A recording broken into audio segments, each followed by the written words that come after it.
අපිට තියෙන ඉතින් දැඩි කුතුහලයක්. නීතියට උඩින් කාටවත් ඉන්න බෑ. එල්ලම සම්බන්ධව නඩු තීන්දුවක් දීලා තිබුණා. එම මීගම මහනගර සභාවට අයත් නොවන දේපලෙන් ටෙන්ඩර් බදු දීම සම්බන්ධයෙන් නගරයේ තියෙන ප්‍රශ්නයක් මොකද නීති විරෝධී දෙයක්. ඒ කියන්නේ ලංකාවේ අධිකරණයක් දීපු තීන්දුවකටත් එහා ගිය තීන්දුවක් ක්‍රියාත්මක කළ හැකිද අපේ මේ පළාත් පාලන ආයතනයකට? ඒක නරක පූර්වාදර්ශයක් විදිහට මම දකිනවා. මේ අධිකරණ තීන්දුව සම්බන්ධයෙන් උංගල්පිටිය පොලිසියෙනුත් අපි කරුණු විමසීමක් කළා. අපි මේ නඩු තීන්දුව සම්බන්ධව මේගොල්ලන්ගේ පාලනය ඉතාමත් අත්නෝමතික ඒකාධිපති පාලනයක් විදිහට තමයි මම නම් දකින්නේ.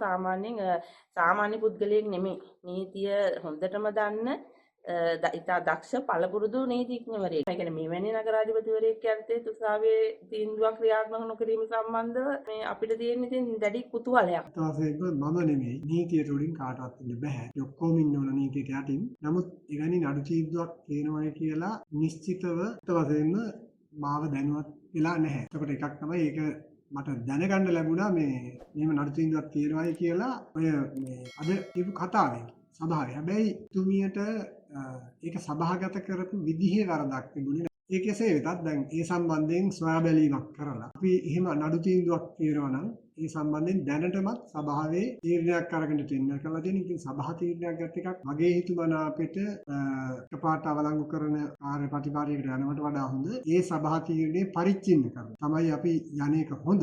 මොකද සභා තීරණයක් මගේ තීරණයක් අනුව මේක දීලා තියෙන්නේ. ඒක නැවත පරිච්ඡින්න කරලා වහාම අධිකරණ තීන්දුවට අනුව කටයුතු කරන්න අපි ඉදිරියේදී කටයුතු කරනවා.